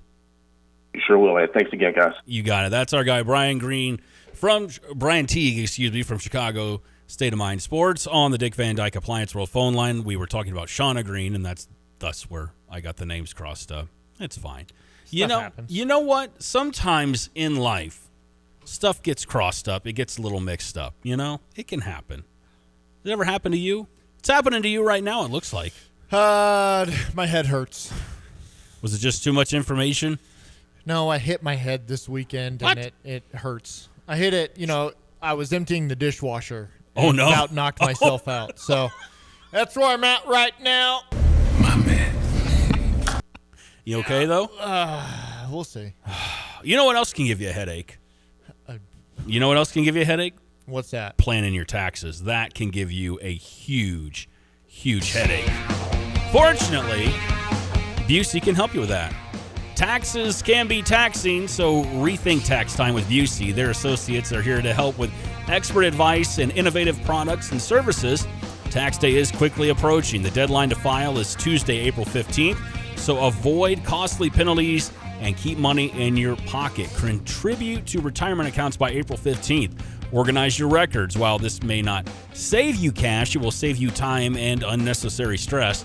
And file electronically to pocket your refund faster. Did you know, Mr. Stone, that less than 1% of electronic returns have errors compared to 20% of paper returns? What? Yeah, that's right. The typical taxpayer receives nearly $3,000. Make the most of your refund this year by paying down bad debt, such as credit cards and private student loans, building savings, retirement, and investment accounts, or establishing or restoring an emergency fund. Tax laws are complex. They can give you a headache, Evan, and they change frequently. The experts at Busey suggest you consult your tax advisor before making investments and tax decisions. Visit Busey.com or stop by one of their many convenient locations to get started today on your maximum refund. Investment products and services are not FDIC insured, may lose value, no bank guarantee. Busey, we thank them for being a sponsor of The Drive. Is your head okay? Do you feel a little bit better knowing that Busey can help you this tax season? Yeah, I'm done with mine. No, well, see, there you go. You shouldn't have a headache at all. You should be just fine. No, it's different things that give me headaches. Oh, okay. 217-359-2255. Matt and Sydney and Johnny Camargo and the other texts that have rolled in. We're going to get to your text in just a few. More tourney talk next on The Drive. Hi, this is Damon Hackelman, owner of Clean Right in Champaign. As winter fades and spring rains move in, melting snow, heavy storms, and stressed pipes can quickly turn into flooding and water damage for homes and businesses across Champaign County. When water shows up where it shouldn't, every minute matters. At Clean Right, we're a family-owned and operated company with deep roots in this community, and we're ready with a 24/7 emergency response. Our certified, experienced technicians arrive fast to assess the damage and start the restoration process right away. Whether it's a flooded basement, burst pipe, or storm damage, we work to make the recovery quick and as stress-free as possible. Our mission is to return your property to clean, safe, like-new condition so you can get back to normal. We work alongside trusted expert partners to make the restoration process smooth and stress-free, guiding you every step of the way. Learn more or request emergency service anytime at cleanright.net. It's Stevie J Broadcasting's Bracket Challenge as we get into March Mayhem with ESPN 93.5 in our radio cluster. Our listeners will take a shot at guessing which team will go all the way and win some cool prizes. Kramer Siding and Window has their showroom on Country Fair Drive in Champaign. Legacy Solar with Walter Pierce, an energy consultant, to give you a free estimate. Plus Urbana Park District with terrific summer camps and job opportunities. And the University of Illinois Golf Course in Savoy with this season's passes ready to go. All saying, go Illini.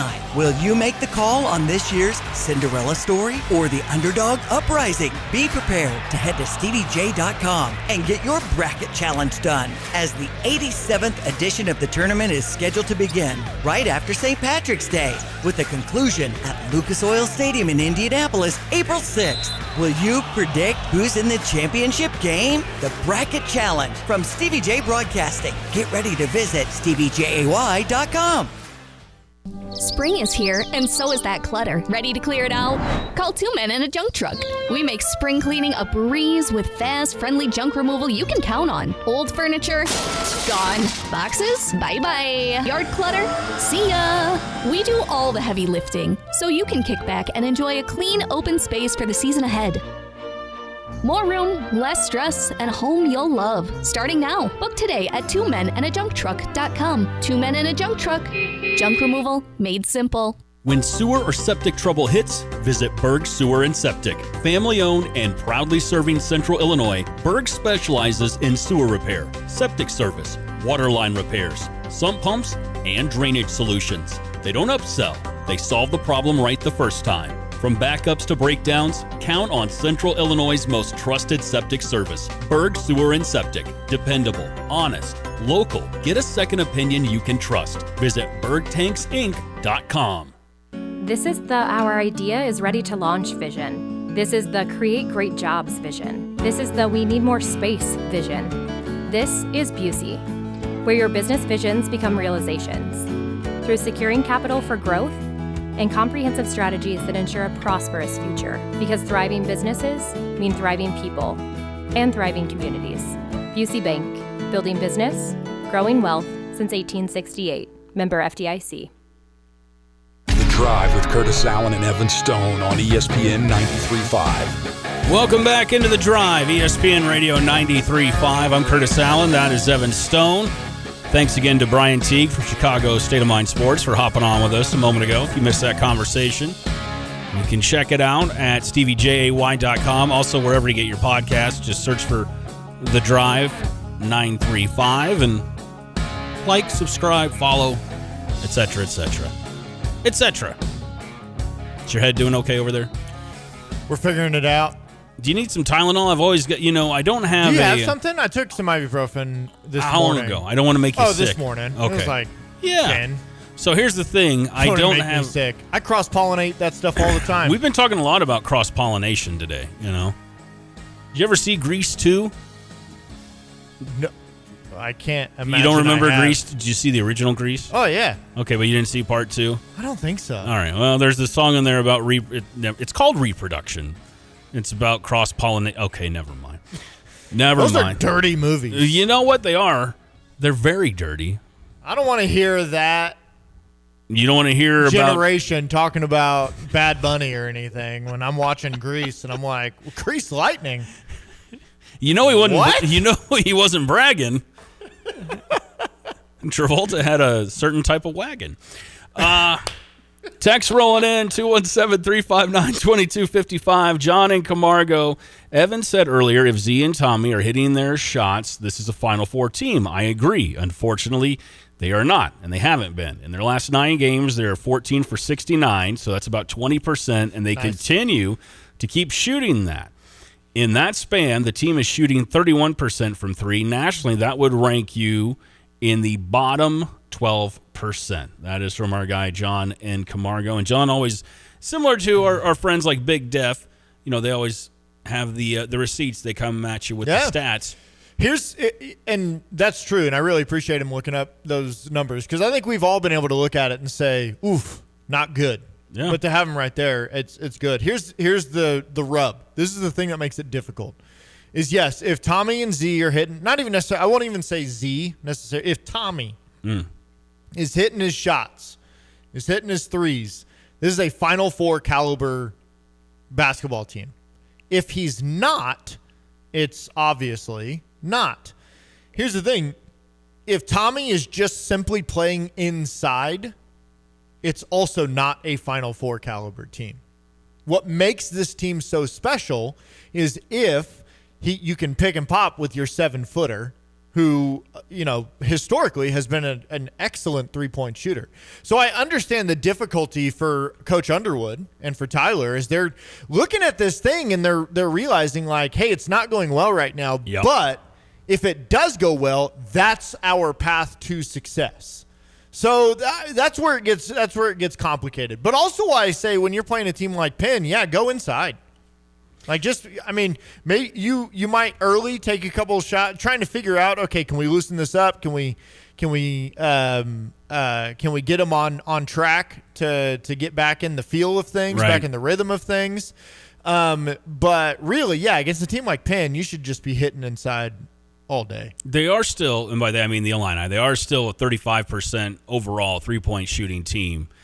But this slump has been right around 20 to 25%, depending on what you're looking at, and that is in the bottom third of the NCAA, and that's not great going into the tournament. Understood. The flip side of that, though, is, as we have talked about a lot, Evan, you can't exactly give up on what Tommy's game is. You have to find ways to get him going, and you're not going to completely change who he is, especially now. That ship has sailed. So, in your opinion, what else can you do to get him going? I have some thoughts, but I want to get yours first. Well, the only thing this coaching staff can really do is get him open shots. And they've been doing that. Mm-hmm. So they have. There's a reason have. There's a reason I'm not getting paid millions of dollars because I don't know what else you can do. They get him open shots. He's been missing them. So from a coaching standpoint, it's like, okay, do we keep, you talk about the definition of insanity, but this isn't necessarily insanity because you've seen it work. When they were on their big run, like you saw it work. Yeah. As they're beating these good teams, you're seeing it work. I went back and watched that Nebraska game, and the way this team was playing, it was just, it was fun. It was loose, and you saw it working. So how do you get back to that? That's the question for this week. I love that, it stinks going out early. We're going to try and convince ourselves of all the good things. Stinks going out early in the Big Ten tournament on a Friday, but you go home Friday night. And you get a weekend to rest, to kind of get away from basketball maybe, then selection show. Now you got a week to just work on stuff. Yeah. And then they leave tomorrow, I believe, and they'll get out there to Greenville. You get to go to South Carolina as it's snowing here. And hopefully you just get to go play loose and have fun. 217-359-2255. That is your number for the Max Twin City Recycling text line. One from the 773.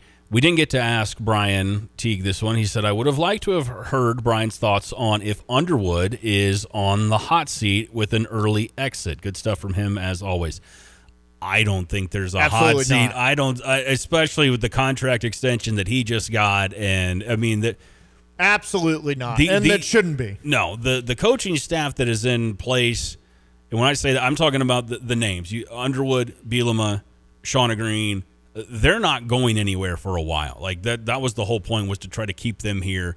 And Underwood and Bielema in particular for the remainder of their careers. That's ultimately the goal that Josh Whitman has. 6 straight runs to the tournament. I understand the frustration, especially when you look at some of the teams that this Illini program has had. I understand that frustration from fans, but he's not going anywhere, man. There's no hot seat for Brad Underwood here. No, he's probably a lifer unless the wheels really fall off. Unless he completely snapped and got into a fist fight with. Hey, even then, even depends then, on who he's fighting. Yeah, if he was like, "Come on, Whitman, let's square off," but even then. You're the winningest. I know people are tired of hearing this, but you're the winningest Big Ten regular season coach over the last 7 years. You don't get fired for stuff like that. And so, I mean, you look through the history of great coaches, even the coaches that make those great March Madness runs.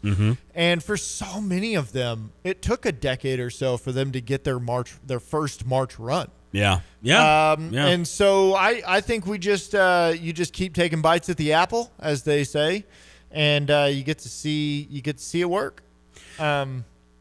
Ryan and Fisher hit 3 of 15 in the 3-point fundraiser this weekend. I don't think you raised very much money, Ryan.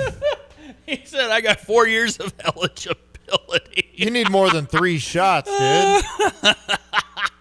Come on. The kids were counting on you. No, don't bring up the kids. Not the kids. What about the children? No, Ryan. not the children. No. Jeez. 217-359-2255. 312 texter. Gotta pound the ball into the post, like your guest said. Stop settling for threes. We have seen that text a lot since Friday. I don't think they're settling.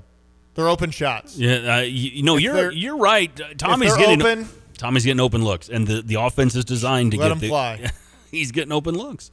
I would love to see way more. I'd love to see way more of Andre in the tournament. I know that I think he's still not quite at 100%, but he's still, even Andre at 90% is better than a lot of NCAA players at 100.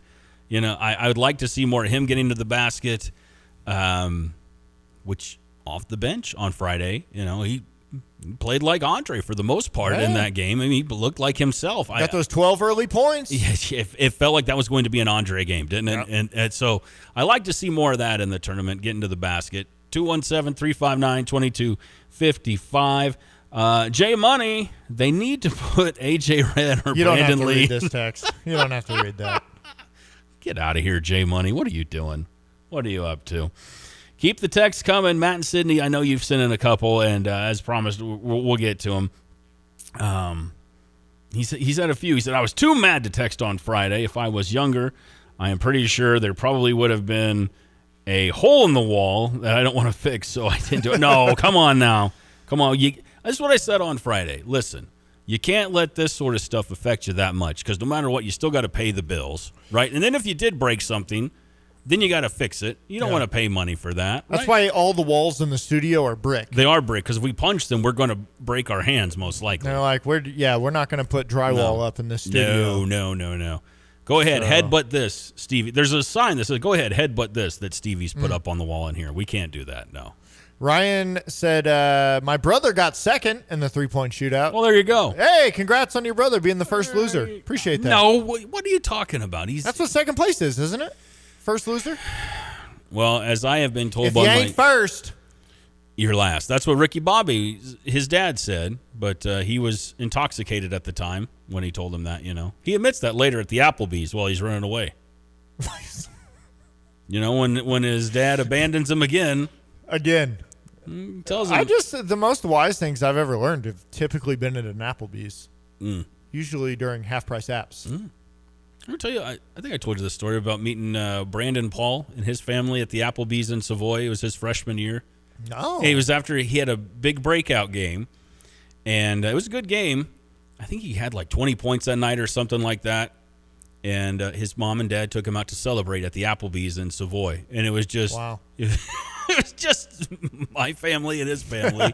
Well, you know, I was like, hey, man, good game. He's like, thanks. That was it. The thanks as he sipped his Pepsi or whatever it was he had. That's funny because after his 43-point outing against Ohio State. Memorable game. All-timer. My mom saw him and his parents at Buffalo Wild Wings in Savoy. I can't tell if you're joking or not. I'm not joking. And my mom, as awesome as she is, she was like, oh my gosh, that's Brandon Paul. He just had a big game. Yeah. So she went up and said, can I get a picture? To Brandon's mom.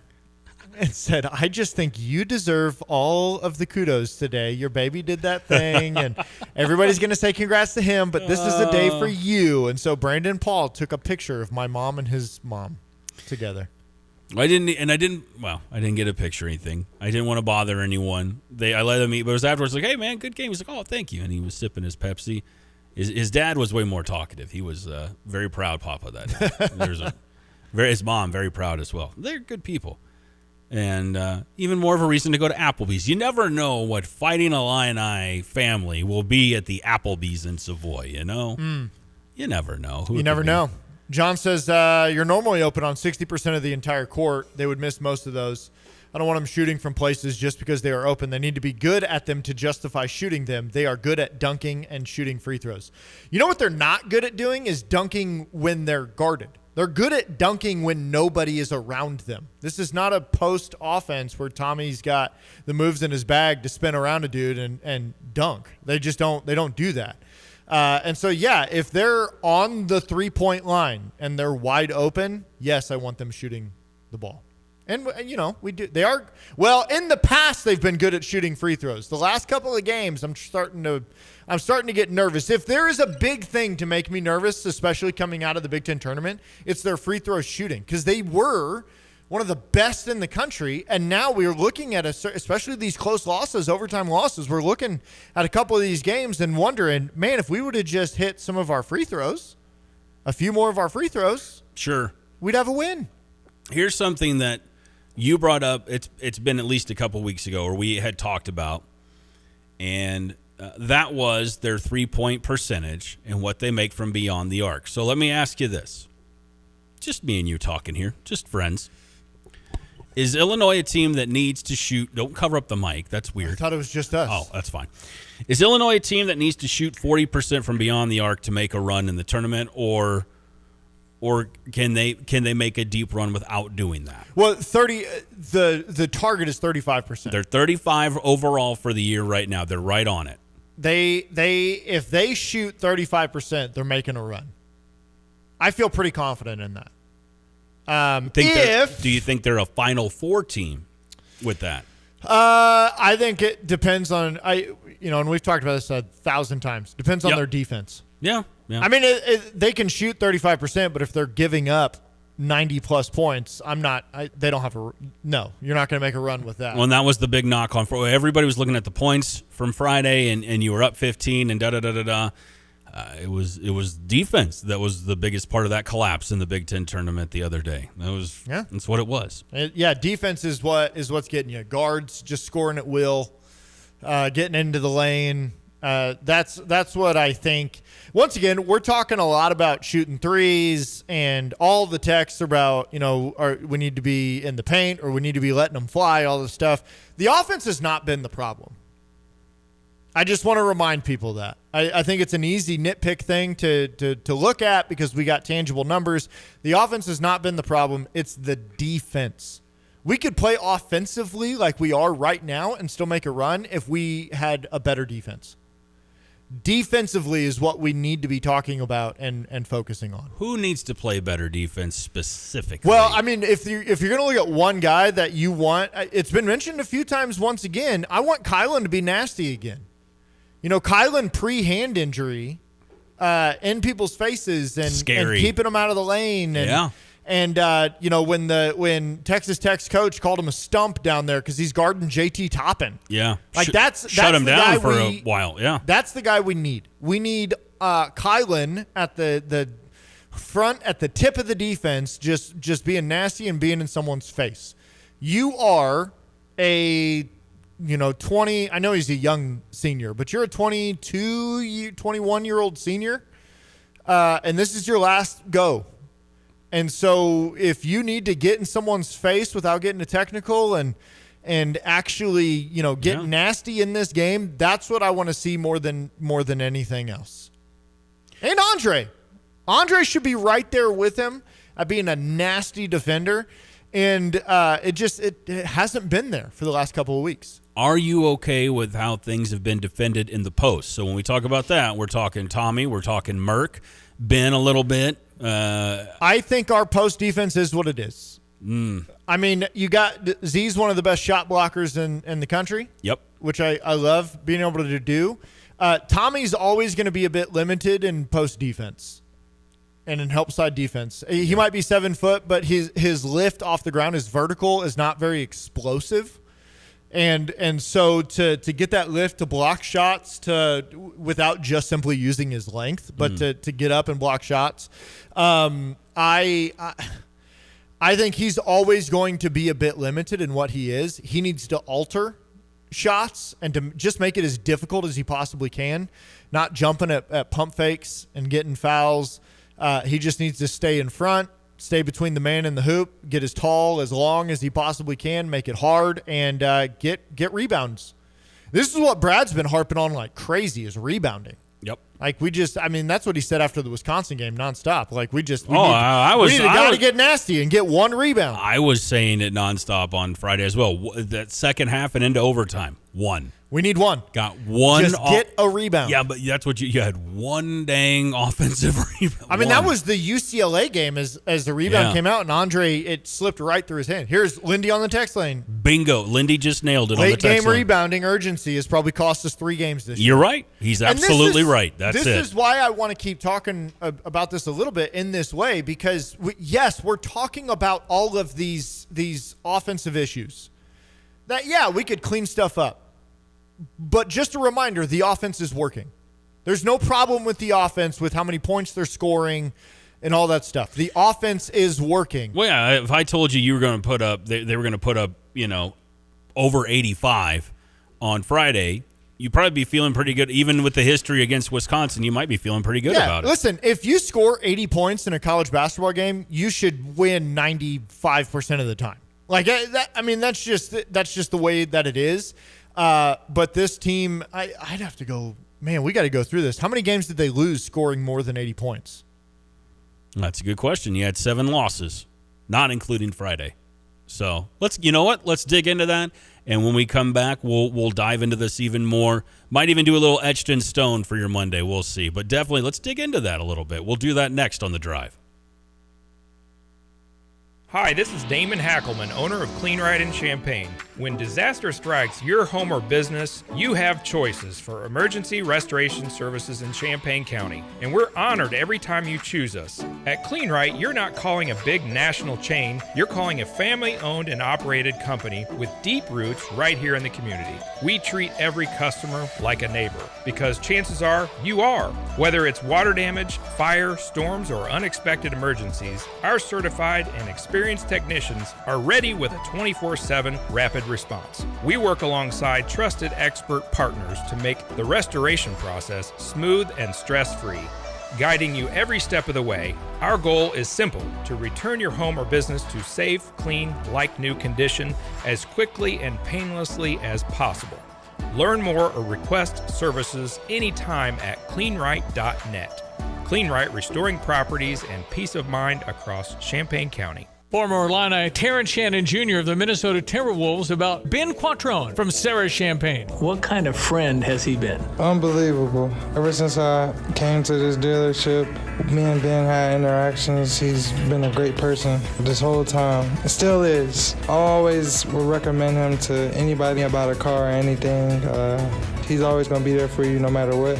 He always be behind you. He's just a great person. Visit sarahchampagne.com. That's SERRA Champagne.com. Let your local Farmers Insurance agent Michael Rumsey put his experience to work for you. Michael Rumsey proudly serves Champaign County families and businesses and is ready to review your existing policies or provide a no-obligation quote today. Call Michael Rumsey at 217-363-3030 to get smarter about your insurance. Again, that's Michael Rumsey at 217-363-3030. We know a thing or two because we've seen a thing or two. We are farmers. Bum, bum, bum, bum, bum, bum. Underwritten by Farmers Truck Fire Insurance Exchanges and Affiliates. Products not available in every state. Paul's in Villa Grove, redefining what's possible. From agriculture to manufacturing to large grain elevators and custom manufacturing. Whether it's automation, machining, fabrication, or millwright work, Paul's has a solution you need. Rebuilding equipment, designing food-grade machinery, or creating something new. Paul's handles it all. Trust Paul's for quality you can count on. Call 1-800-642-2541 or visit paulsmachine.com. Start to build your solution today.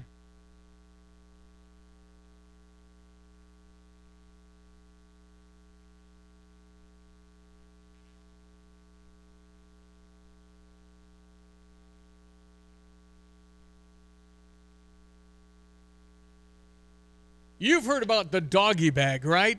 From Bulldog Disposal Muhammad, a 6 cubic yard canvas bag that can be used for easy cleanup instead of a big dumpster. The one-time use bag is now available, and you can save the delivery charge.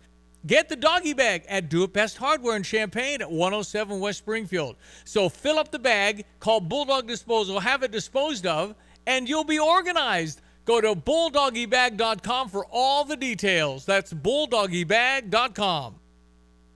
Drive with Curtis Allen and Evan Stone on ESPN 93.5. Woo, we like a lively text line. It's ESPN Radio 93.5. This is The Drive. I'm Curtis Allen. That is Evan Stone. Talking all things Illini and tournament time today. Men's team and women's team.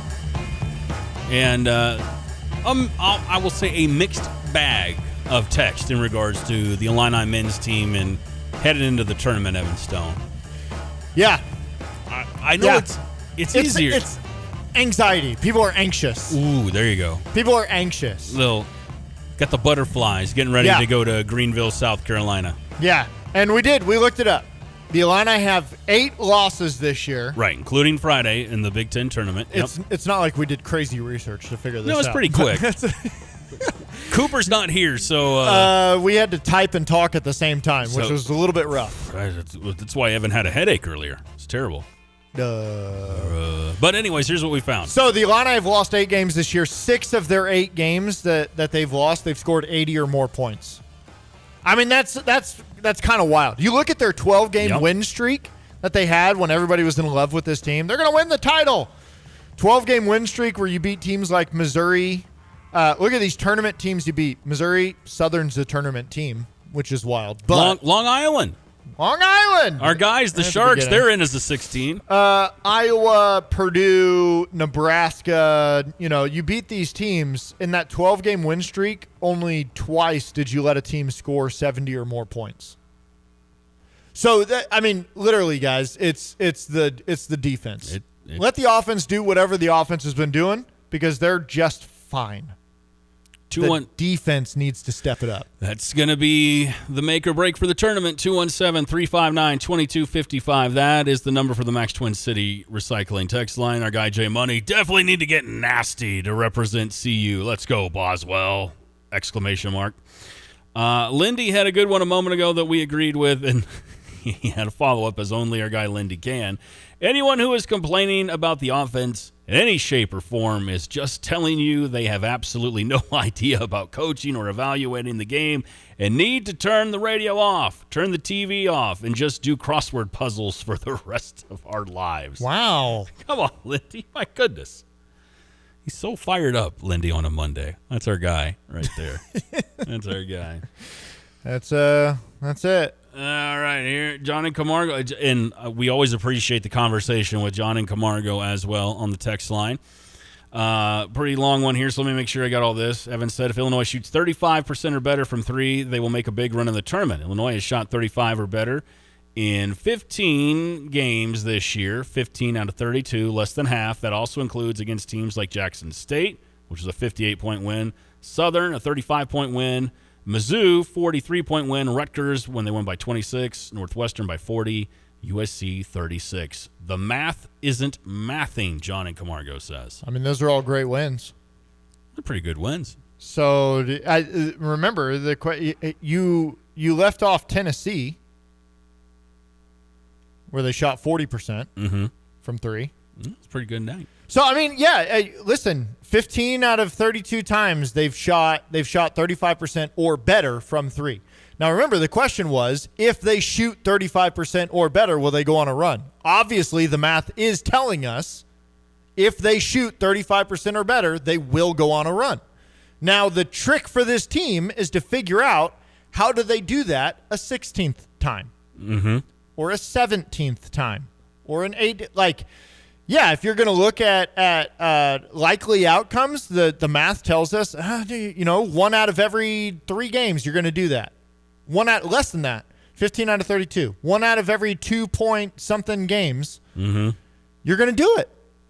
So I think the math is mathing. John? Take care of defense. Now, I'm not a math guy. But if I've got a shot that 50% of the time, just under 50% of the time that we're going to go lights out from 3, let's take that chance. I don't know. 217-359-2255. That is the number for the Max Twin City Recycling text line. Appreciate all the texts rolling in. Yeah. And no, I agree with you 100%, man. It is a defensive issue when you look at how many we've said this for months. This team was going to score points. Even when they have lost, they have scored points. They have been defensive collapses that have defined those heartbreaking overtime losses that you've experienced as an Illini fan. And I have to agree with Underwood when he talks about we need to get that nastiness back. That's an intangible that you don't just – you can't have nastiness in practice. You have to bring that out of your players, so they got to bring it out of themselves. I just call the nasty play. Call the nasty play. Hey, everybody, be nasty. Maybe that's what Izzo does with Fears. Do the thing with your foot. Do the kick play. Do the kick play. Kick it. Go for the Nards from downtown. Hit Kick that it. one. Kick him. Kick them, both of them. Yeah. 217 text says that win streak was a long time ago. Sample size is large enough. The defense isn't going to get better. It is what it is. It is what it is. But also, fair. That win streak, I guess in basketball terms, it was a long time ago. It was a month ago. 5 weeks ago is when it ended. But also since then, you dominated Indiana. You beat the pants off of USC, and obviously not tournament teams, but you still see what this team could be. Good to hear from Matt Lang on the text line. It's been a moment, Matt. Good to hear you check in. 217-359-2255. He says, we need an alpha to lead us, a true dog, DeMonte Williams, Trent Frazier type. Is there somebody on this roster, Evan Stone, that you would compare to either of those two guys? Well, is Bam that guy? I would like to remind Matt that DeMonte and Trent never made it past the second round of the NCAA tournament. So, we want a guy that can get nasty, but they didn't carry you through March either, right? Yeah.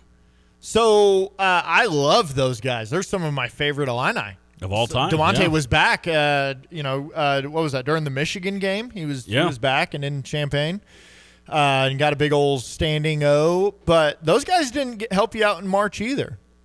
But yeah, we need someone. I think Bam's the guy, man. I think this team's gonna go as he goes on the defensive end.